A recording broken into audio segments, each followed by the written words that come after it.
Hello, I'm just doing a little introduction to a video of an event I did at a music festival called the Bestival on the Isle of Wight, not far from me, in September 2012. It's always interesting when I do events like that. I've done a few over the years, not too many, and they're always the same. What happens is you get a lot of very open, awake people who come to hear the information. They've often read about it in the books and stuff, and they've got a feel for where I'm coming from. But you also get at these festivals, well, basically, the morons. These are people, young people, because of the nature of the event, often, that have not been on the earth for that very long, but are already solid gold programmed into the system's perception of reality. So anything that's just a little bit out from their tiny pea-sized norm has got to be crazy or impossible and all the rest of it. And it also draws in what I termed a long time ago now, because I had experience of this mentality for so long, I call them the robot radicals. They are of the left in politics, as they see it in this ridiculous, irrelevant, actually meaningless left-right spectrum. On one side you have the robot right, and then on the other side you have what I call the robot radicals. There's no difference really, there's no real difference between, or fundamental difference at all between fascism and communism. The difference on the surface between the robot right and the robot radicals is the robot radicals think they're so pure and oh, we're so pure, and they wear their hearts on their sleeves, and in my experience, their brains up their arse. And you know, they've been attacking me for years. He's an anti-Semite. And the funny thing is, they never actually come and hear you. It's all second-hand and stuff taken out of context and all the rest of it. And if you stand up and you speak out against the genocide of Palestinians, a whole nation in Israel, Palestine, then somehow you're anti-Semitic, which doesn't actually mean anti-Jewish, but it's too deep for them.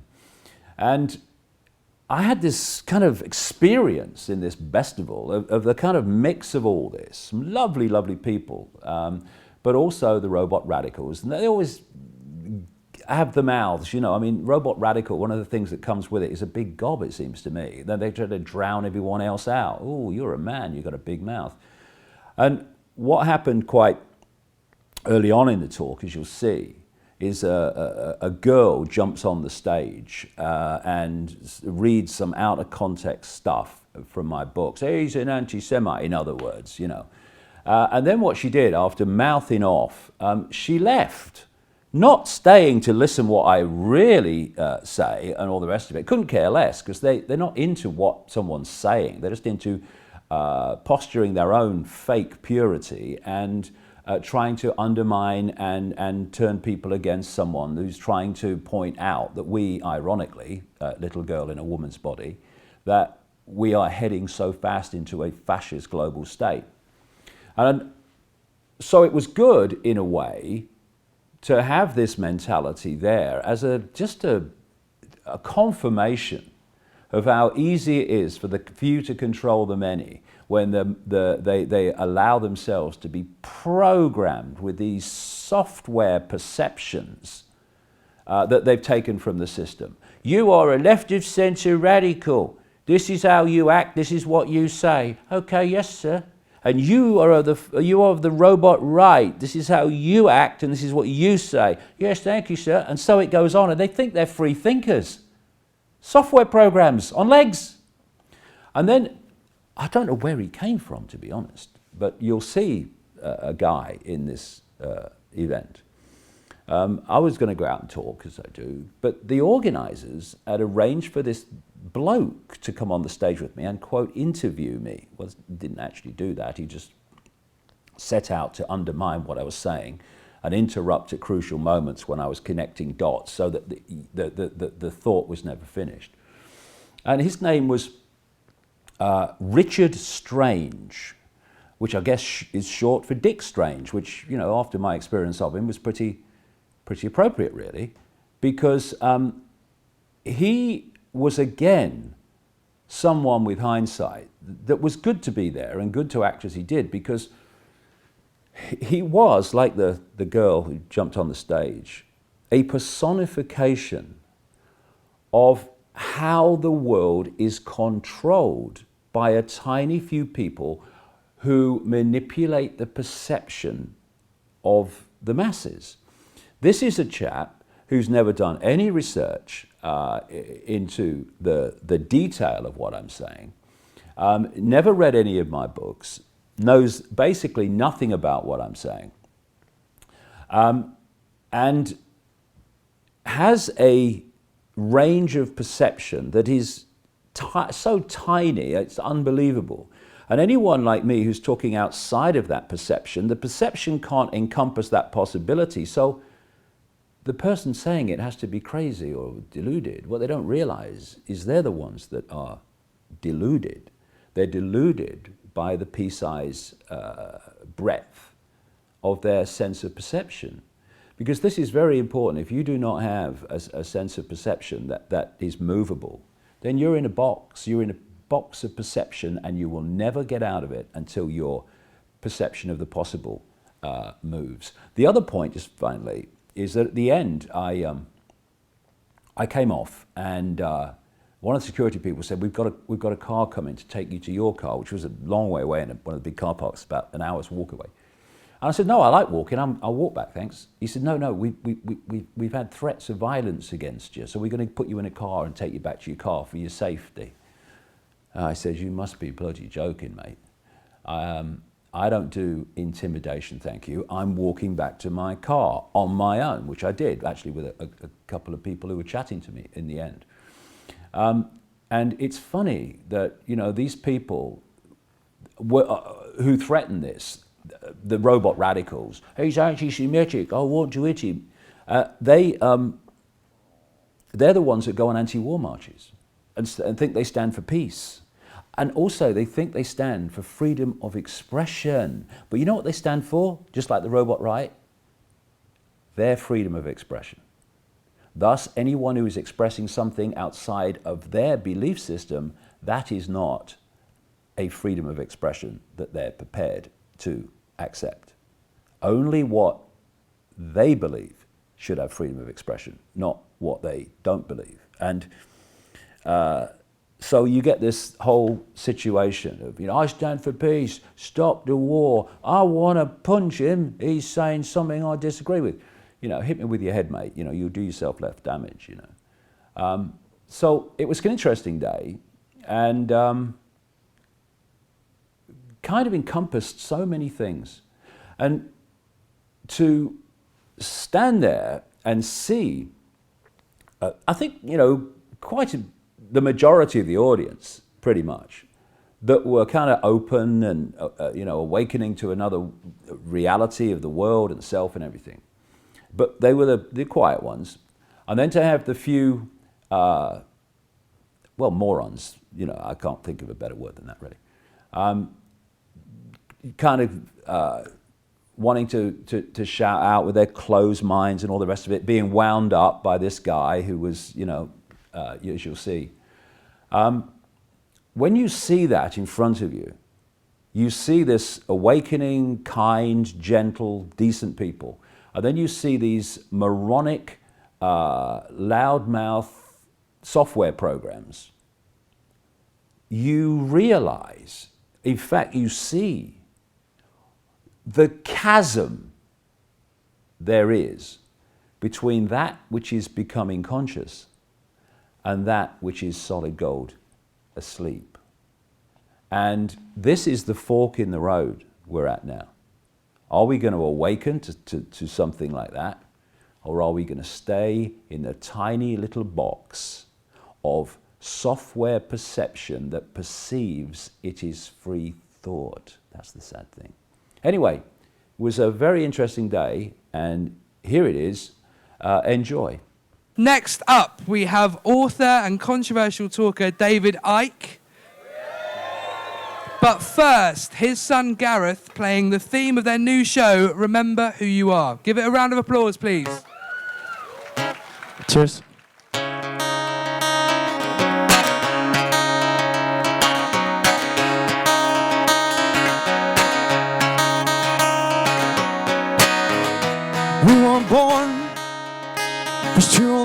floor.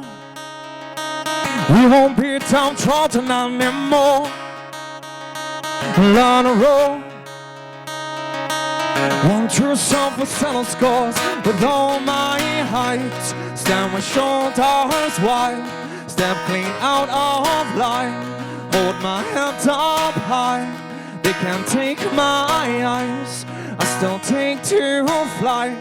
They can't break my mind. For what I'm born with is mine. Remember who you are. Remember who you are.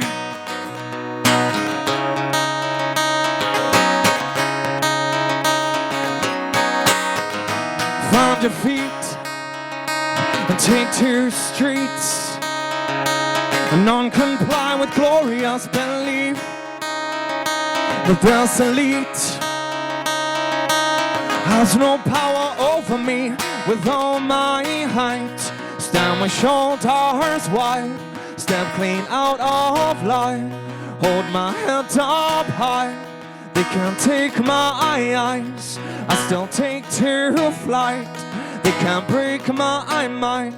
For what I'm born with is mine. Remember who you are. Remember who you are.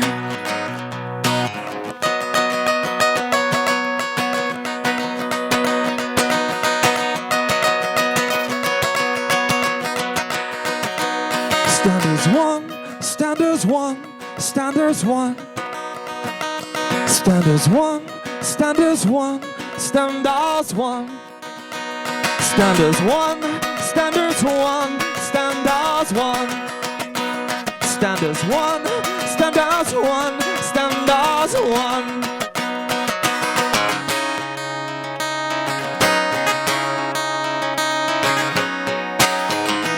Go with all my height, stand with shoulders wide, step clean out of line, hold my head up high.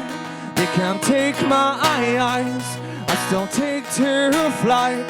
They can't break my mind, for what I'm born with is mine. Remember who you are. Remember who you are.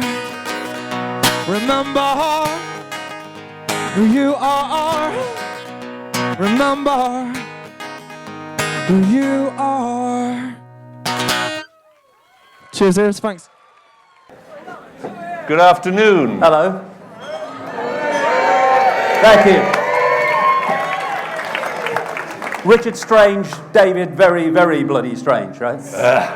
David Icke, my name's Richard Strange, and for the next hour, we're going to have a chat, basically. I suspect David might get a few more words in than I do, but that's only fitting for the interviewer-interviewee dynamic. You're here to hear what he has to say, and I'm here to press the buttons to get him to say it, I guess. I do a show in London called A Mighty Big If, which is a chat show. I normally do a one-to-one, usually with artists, so interviewing David today is going to be a new and I'm sure very interesting, provocative, maybe controversial, and certainly engaging experience for all of us. So I do hope you'll enjoy it. So give a very big hand for David Icke. Thank you. Thank you.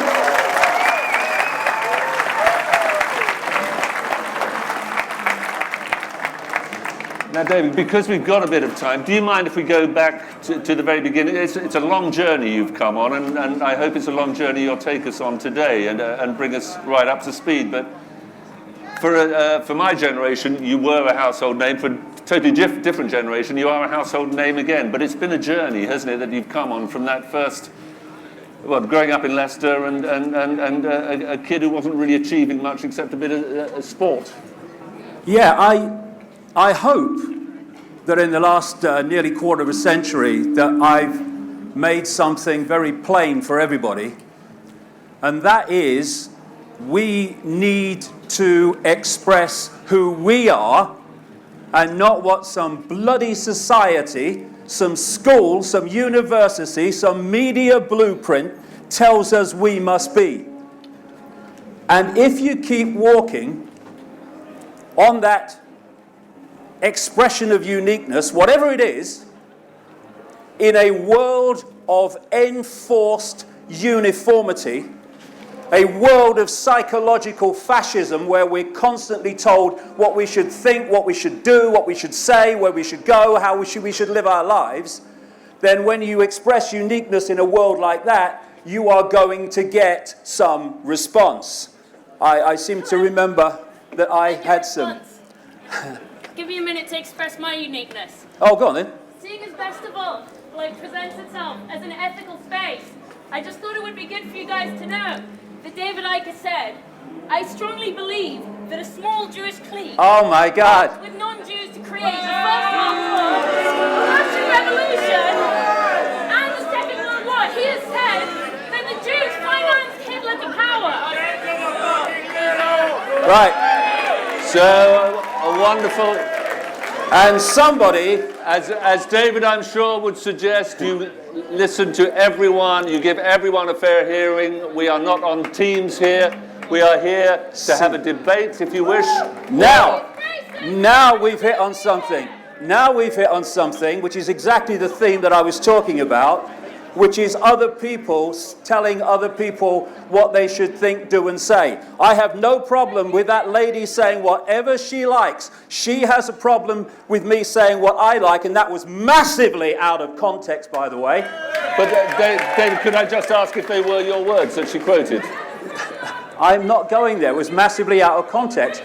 And so what happens is, even though the mainstream have all the media, all the education system, and all the corporations, and they own the banking system, when one man gets up and speaks his truth, somehow there's a problem with that. I have no problem with her or anyone else speaking their truth. Who is the fascist? Who is the censor? Me or thee? But could I just ask you again, were the quotations that she was quoting back at you words that you'd said? Context or not? If I talked about that, then I'd be talking about that for hours, because it has to be put into context. People who've actually read my books realize what nonsensical stuff that is. I don't talk about Jewish people. I talk about something called Rothschild Zionism. And the lady might not know, but around the world, this is where it wasn't where I was going to go, but I will. Around the world, unpublicized by the mainstream media, go on the internet and find it, are large numbers of Jewish people who actually protest against Zionism. Because Jewishness, the race, whatever you want to call it, and Zionism, the political philosophy, are not the same thing. And I'll tell you something else. As we speak, there is a whole people in Palestine undergoing systematic genocide. Who is speaking out for them? This is not about race, it's about decency. Anyone sees my philosophy on the nature of reality, remember who you are. Yeah, so who are we? What is this reality that we're experiencing? We are consciousness, infinite awareness, having an experience called David Icke, Charlie Jones, or Ethel Smith. These divisions of race and religion and income bracket and all this stuff are there to divide and rule us. We are all one consciousness. Jew, Gentile, atheist, Muslim, none of them. I don't care. These are just labels. These are not who we are. These are just titles for our experience and our belief system, which pulls us into a tiny fraction of who we are. How many people get up in the morning and think, hey, I'm all that is, has been, and ever can be, having an experience? No, we get up and we say, I'm a Jew, I'm a Gentile, I'm English, I work in the store, I'm a banker. These are labels. And they're labels that pull us into a fraction of the infinite awareness we all are. It's an illusion. You know, people go about their lives. We have a science, we have the media, we have education, we have all of this stuff, and it's all based on a simple massive big lie. And labels like Jewish and Muslim and all this stuff are part of the big lie. They're all pulled into it. And that big lie is... Is Zionist part of the big lie, as a label? Mate, I want to speak to the people. If you keep interrupting me, I've got no flow. I'll stop when I'm ready. Now,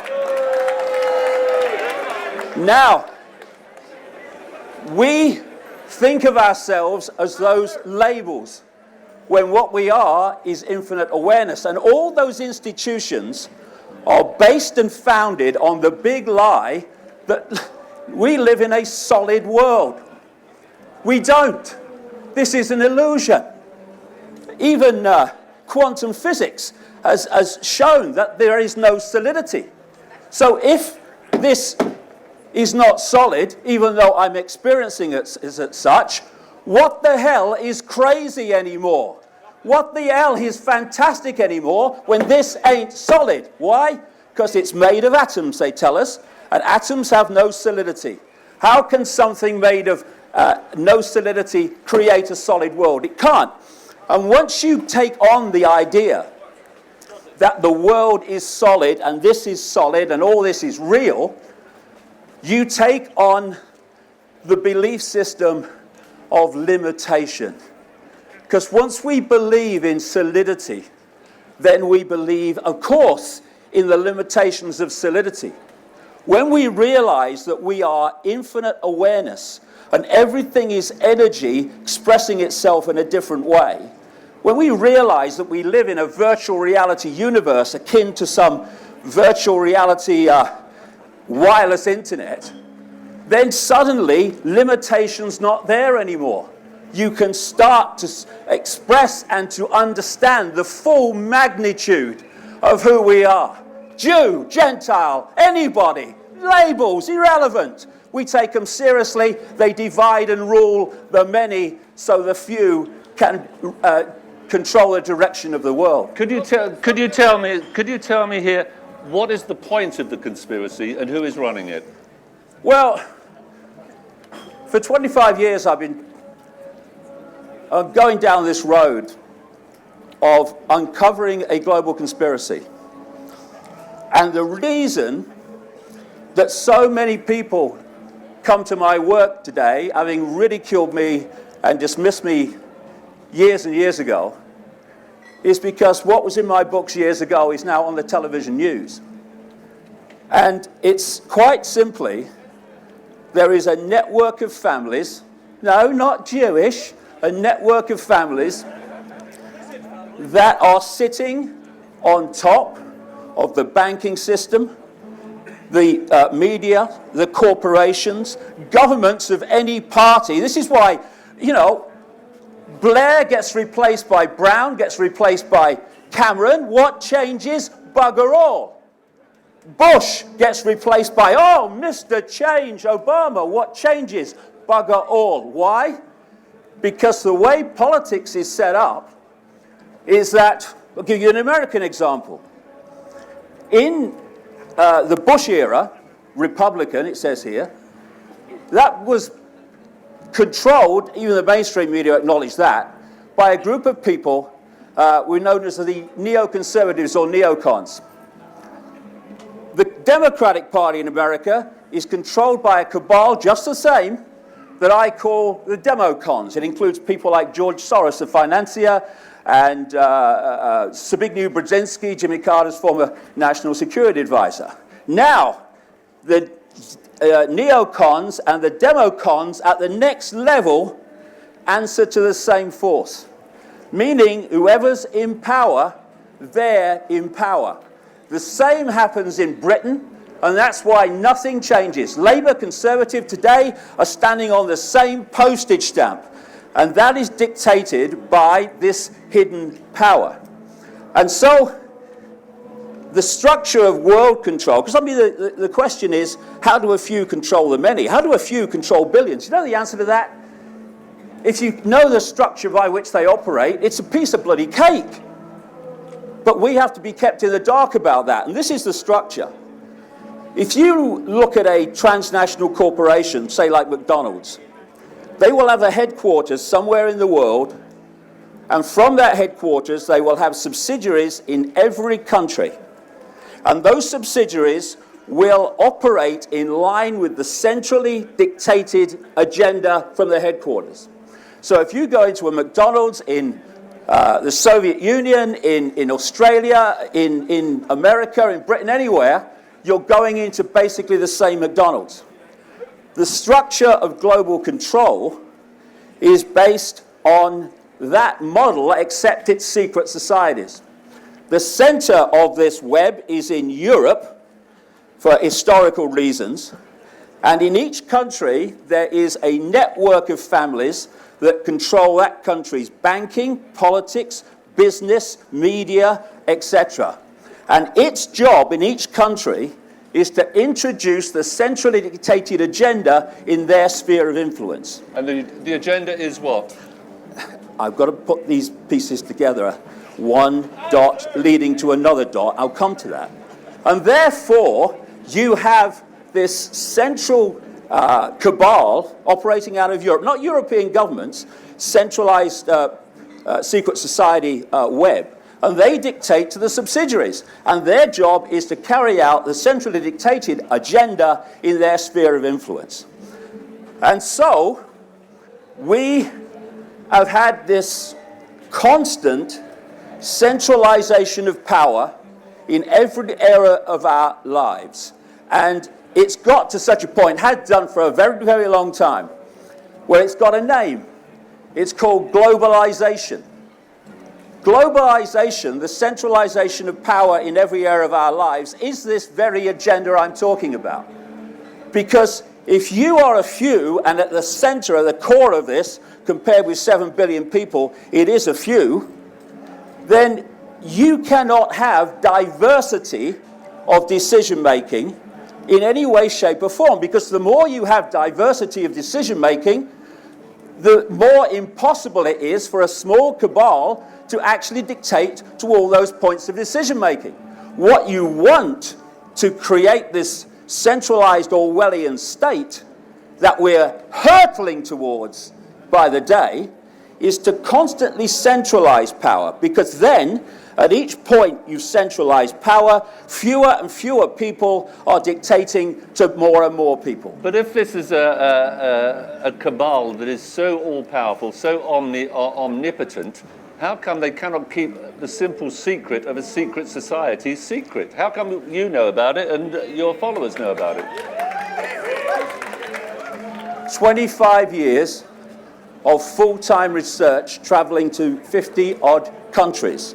How many people do that in search of one research area of research? That's what it takes to put this together.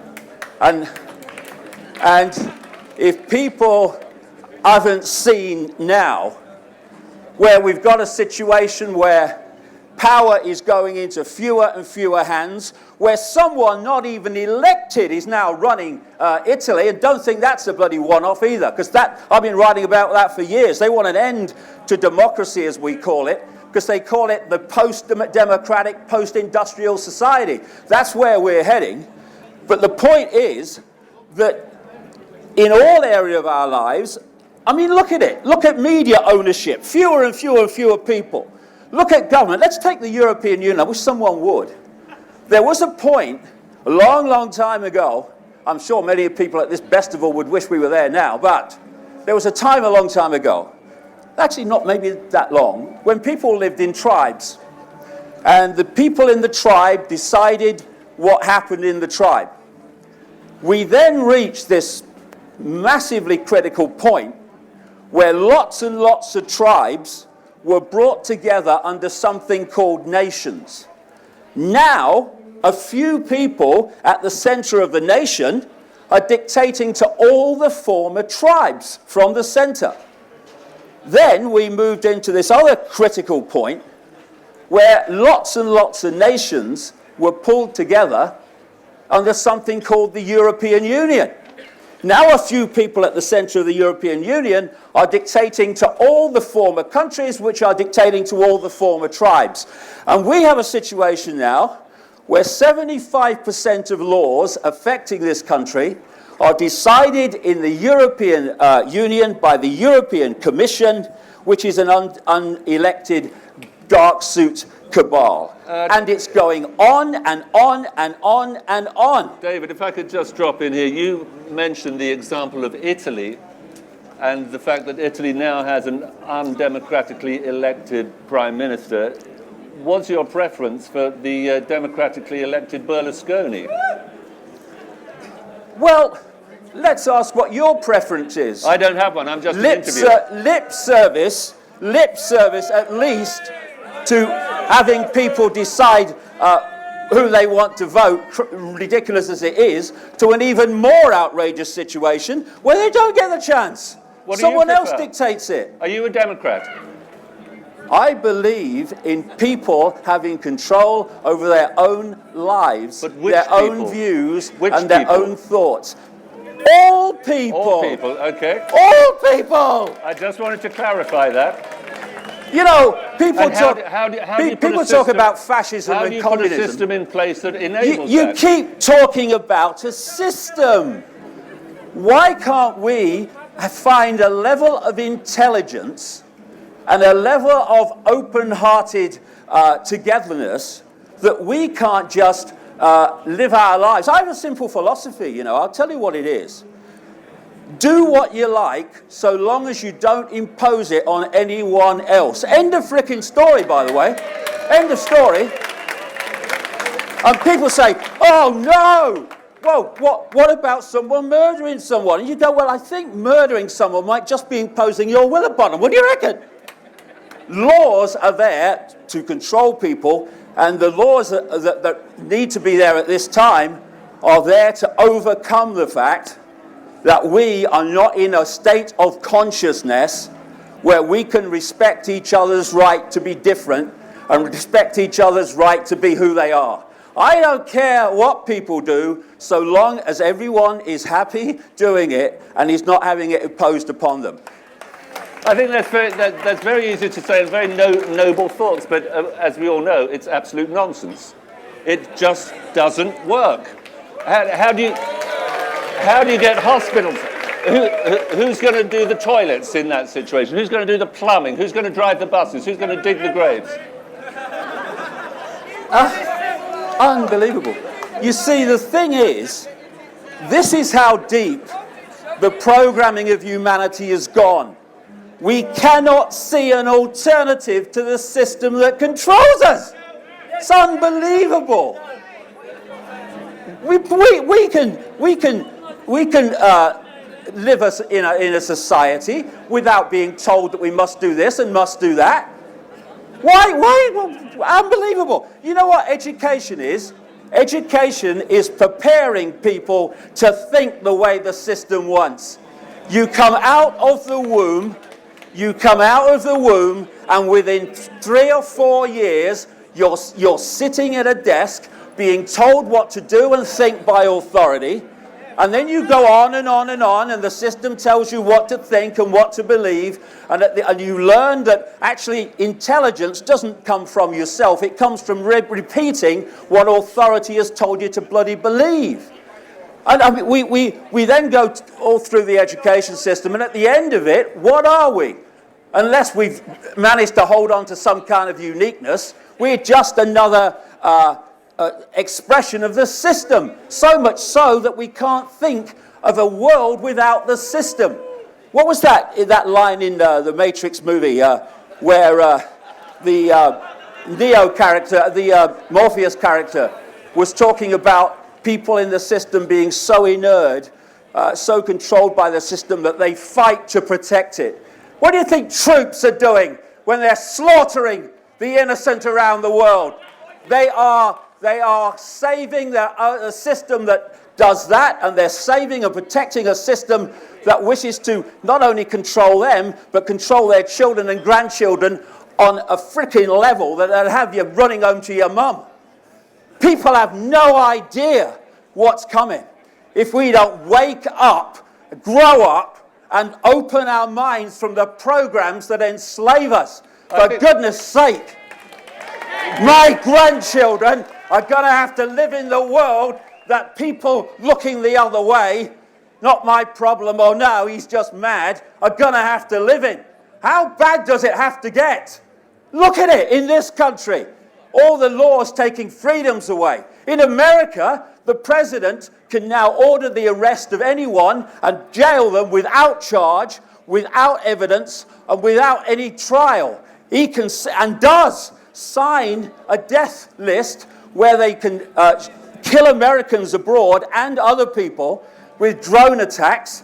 No judicial even, that's bloody corrupt as well, but no judicial oversight. It just signs it. This is going on in our world now. But how bad does it have to get before we wake up and roll this back? Because if we don't, my God, we're going to regret, well, I'm not, I'm doing my bloody best, but people are going to regret this for a very long time, like the rest of their bloody lives. And I tell you what they're going to have to do. These policemen and uniforms and dark suits that are bringing this in by the day, those people in the community who are going, no, he's mad, oh no, that would never happen, they'd never do that. They're going to have to look their children and grandchildren in the eye at some point. When their children say, Mummy, Daddy, what were you doing when this Orwellian fascist dictatorship came about? And they're going to have to say either, I was watching EastEnders, honey, or in the uniforms and the suits, they're going to have to say, I was helping to bring it in, honey. For goodness sake, wake up. David, do you think it's possible to have shades of political opinion without having to necessarily subscribe to the idea of secret reptilian societies controlling the whole world? Do you think there might be just a little bit more subtlety in the world than that? You're a nice man. Okay, let's take that on. I don't give a shit. I don't give a shit. I really don't. You know what, the one thing that ridicule cleared out of me 25 years ago? The fear or concern with what other people think of me. And I'll tell you that is the greatest freedom you can imagine. How many people in this world can say that? Eh? So let's take the reptilian thing on. Do you know, look at you. I've seen more brains in a tin of peas. Anyway, listen. Let's just look at this, shall we? Do you know that one of the greatest prisons that people live in, and one of the greatest ways that we are enslaved while denying it, is the control of the perception of the possible. If you control the perception of the possible, boom! Anything that happens outside of that, your perception of the possible is going to dismiss it as impossible. And so, if you don't realize that it's possible to mind control someone, to go and shoot people en masse with a gun, then when it happens and the government gives you their official version of it, your perception of the possible has nowhere else to go except the government explanation. There can be no other. But when you open your bloody minds and do a bit of research and remove the arse from the sofa, then you start to expand your sense of possibility and therefore have other possibilities with which to question the lies. Yeah. Now, okay, reptilian entities, okay. Your phrase, people here. Your phrase, not mine. People, yes, of course it's my phrase, it's in all my books.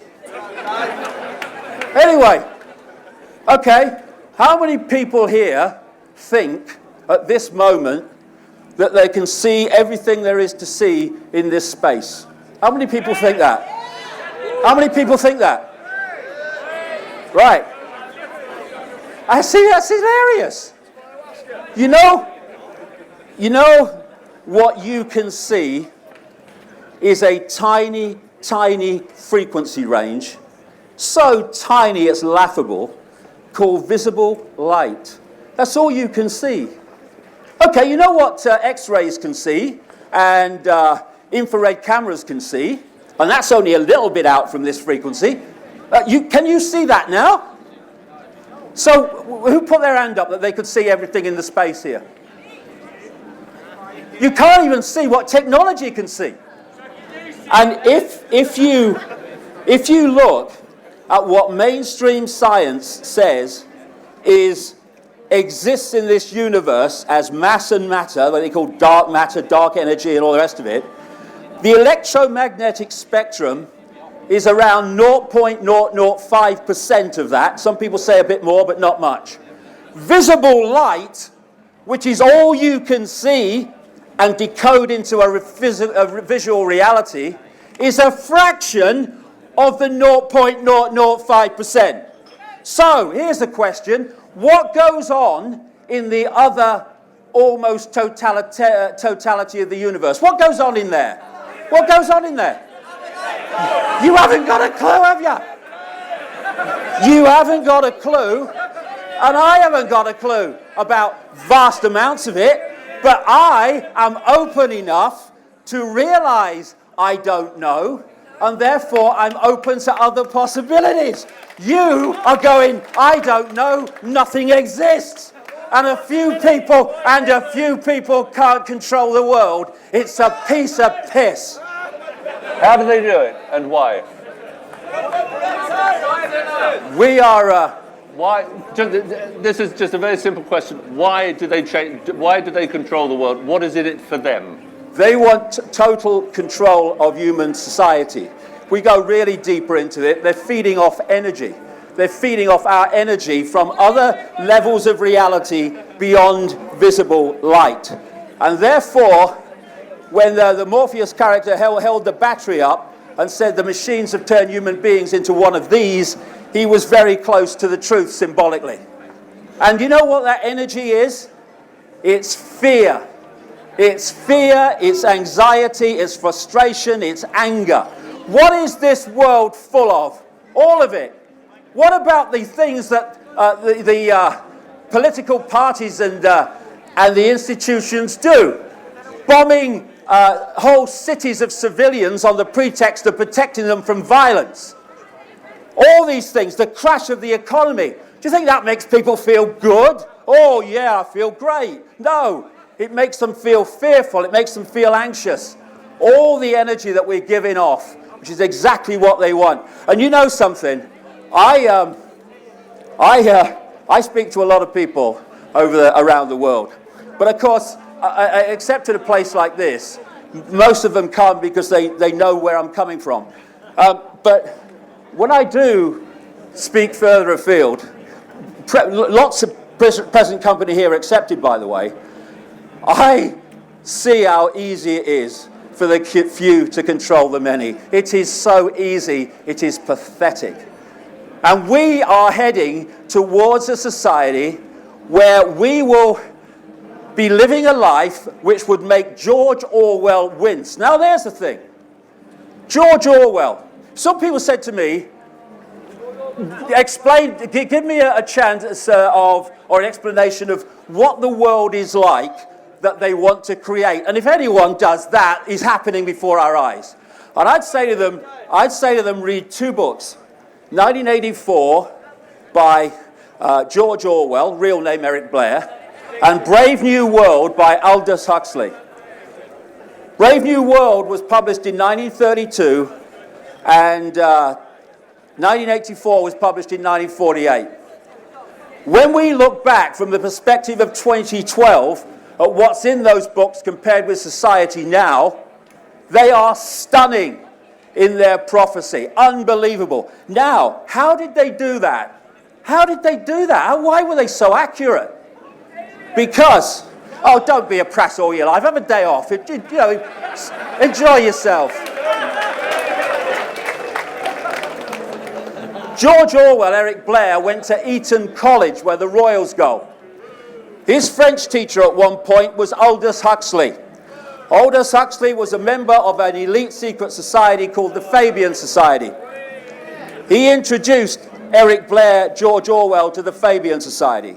If you get to the inner core of these major secret societies, you access the projected agenda that they want to, the direction they want to take the world. That's where they got their information from, and that's why they're so accurate. David, what is the agenda? You still haven't told us what the agenda is. If it's something as crude as to control the banking systems of the world, surely they are so omnipotent that they could completely dismantled that. That is such old technology, having coins and notes as a means to exchange. It is so 20th century. We've moved on before. What do they want? What have we moved on to?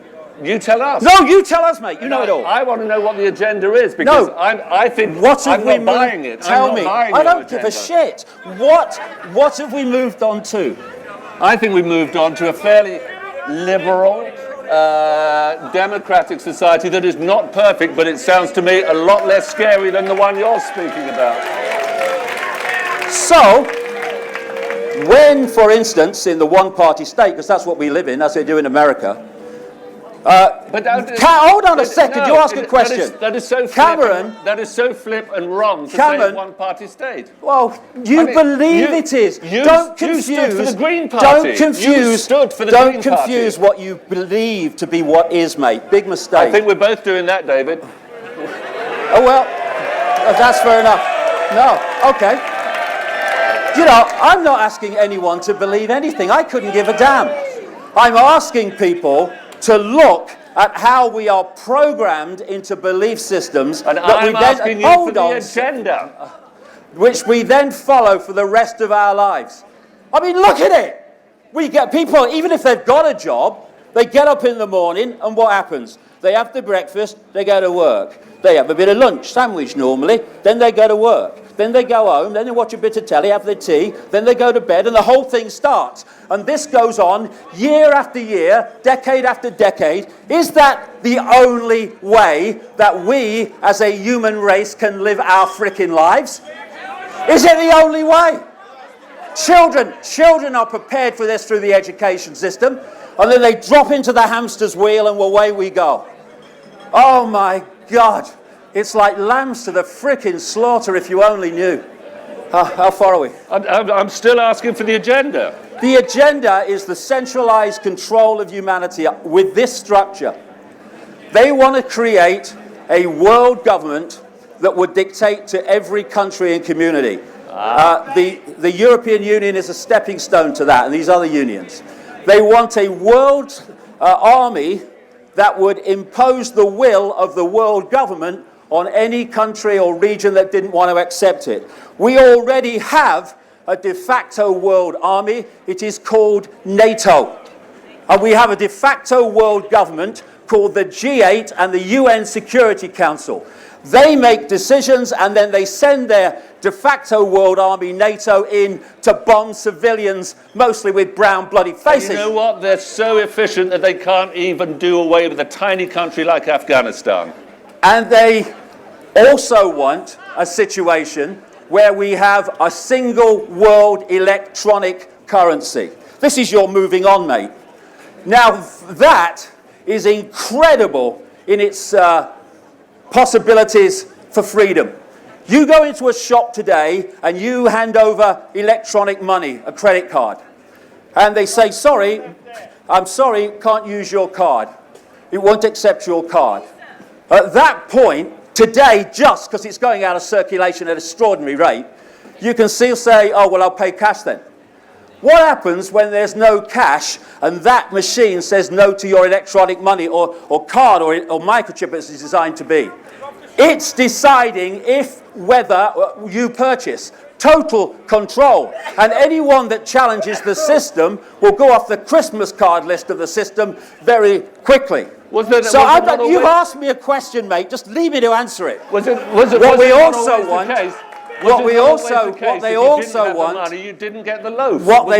want is a world central bank that dictates all global finance. Now, since the crash of 2008, I've been saying this in my books for 20 years. Since 2008, the cabal and its frontmen have been calling for a world central bank and a world government to overcome the problems that they themselves have created. And this brings me to two things. I'll finish on this probably. Two things. How can a few people control and direct the lives of the many? Two major collective mind and emotional manipulation techniques. The first one I called many years ago now, problem, reaction, solution. And it works like this. You want to change society, in a way that you know if you openly announce it, you're going to get massive resistance from the population. So you don't do that. You create a problem covertly, you blame someone else for it, and you tell an unquestioning media your version of what happened in terms of the problem. The unquestioning media then takes the official story, lie, and tells the people. At stage 2, they're looking for a reaction from the people of fear, of outrage about the problem, and a response that says, something must be done, this can't go on, what are they going to do about it? And at that point, those who've covertly created the problem and gleaned that reaction then offer the solutions to the problems they have themselves created. And what are those solutions? They are changing society in line with the fascist, centralized Orwellian agenda. Second one of these techniques is what I call the totalitarian tiptoe. It goes like this. You're at A, you know you're going to Z. But you know if you go in big leaps to Z, the change is so blatant that people look up from the game shows and EastEnders and go, what's going on? And so you don't go in big leaps, you go as fast as you can get away with, but not so fast that you alert too many people to the pattern. And eventually, you get through by making these steps, each promoted as totally unconnected to all the other steps, but when you put them together, they're going in the same direction. I've just described how the European Union came into being. It was sold years ago, back in the 50s, as a free trade zone, good for jobs. But provable fact, their own documents. There was a man called Jean Monnet, so-called father of Europe. He wrote it in a letter to a friend on the day after I was born, April the 30th, 1952, and said, and I paraphrase, we are going to go to the superstate in steps. This is in 1952, and each one is going to be sold as having an economic purpose until we cross the line where we've got so much control that the job's done and people don't even know it's been done. And they're still doing it. When you want a world single currency, the euro is not an end, it is a stepping stone to an end. The euro was brought in simply to mop up the mark, the guilder, the lira, and all the other currencies of Europe. In one swoop, gone! And now they're just in the process, eventually, not necessarily tomorrow, of crashing the euro, and they'll go on to the next step. We have so many constant problems in the world, so many crises, for goodness sake, because under problem, reaction, solution, you need constant problems and crises to offer constant solutions to keep this moving. Look where we are, for goodness sake, in terms of human freedom. Cameron came in and said, I'm going to roll back the Big Brother state. What has he been? The Big Brother state on bloody steroids.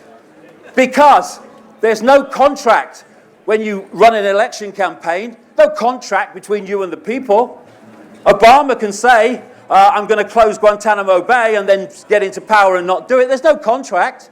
This lady, Prime Minister of Australia, can come to power saying there's not going to be a carbon tax under my government and then introduce it. No one can stop her because there's no contract. It's simple. Tell them what they want to hear. Get the vote. Do as you frickin' like. How much longer are we going to take this? Okay. Human race, get off your knees. I think we might just take a couple of questions here before we wind up on what's been a very interesting talk. Hold on a minute. If I could just say, David's book, or David's books and tickets for his shows are, of course, available with this very same electronic currency that he purports to so do you know something? If I could personify how easy it is to control the world. Yeah. Okay, so a question from the gentleman down here. Unbelievable. Babes in bloody arms. What? Why is it? I've asked that question many times. Why lizards? Oh, why lizards, David? Okay. Why not? Well, why not? Why humans? Why humans? Why humans? Why not? Why humans? It's a question. No, it is. It is answering you. You're saying to me, why lizards? And I'm saying to you as an answer, why humans? Why not? Why not lizards? That's unbelievable. That's the level of debate that we've reached. Why humans? The answer to why is why not. Lady over there. So humans, here we go. I want to pick up this point. Okay. Why humans? Because humans have two legs. Okay, so here we go with the state of possibility banging against the belief system. So this, only humans, any color human, can a black human have two legs? Yeah, I suppose they can. They can, a black human can, a Jewish human can, an English human can, but no other genetic form can have two legs. What? What? What are you talking about? Why not? I didn't say that. You did. You regret saying it, but you said it. Just tell us about the lizard. I can't hear that.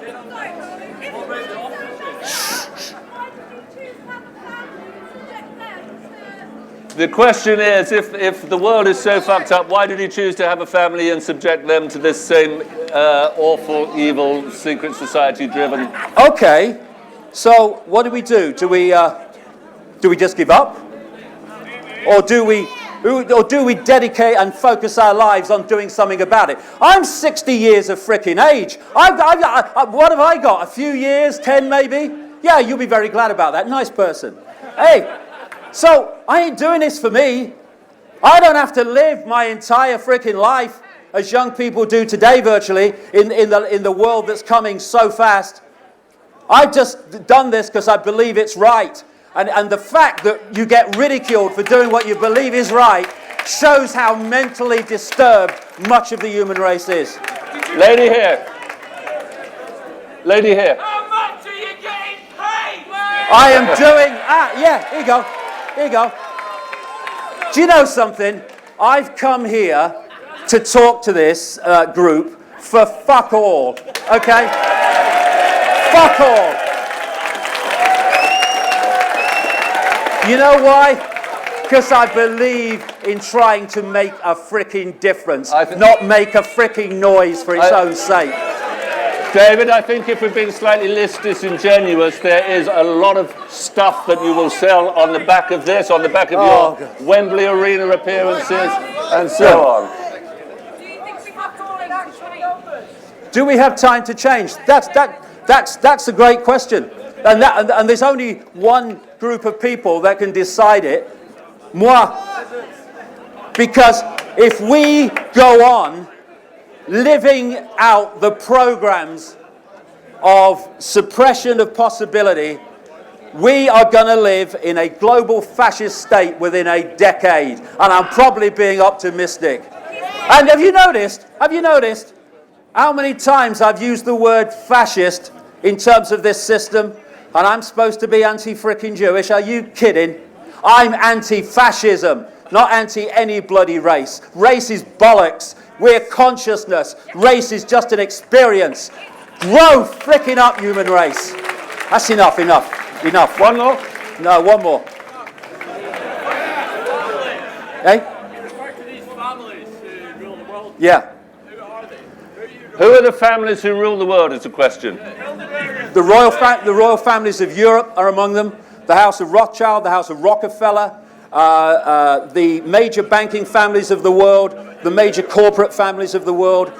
And look, my last book was 355,000 frickin' words, mate. If you're interested in the names and the detail, read the frickin' thing. Oh no, I have to tell you everything. Bucker off. Read it. You want to know the names, you read them. Take some power back. Get informed. I think it was a very simple question, David, but if you do have to buy that 355-page book... Hey, give us your... I'd say give me your address and I'll send you one, but you wouldn't bloody read it, so... No. Well, give it then. Give your address, I'll give it you. Okay, I think... David, are you finished, or do you want... I'm finished, yeah. I tell you Ladies what, and gentlemen, that was, is, and will be David Icke. Thank you.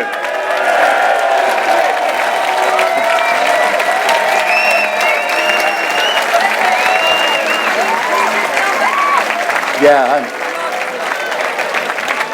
Hey, for those that listen with an open mind, thank you and congratulations. For those who listen with a closed mind, 5 to 10 years from now, you're going to remember this moment. See ya. All the best.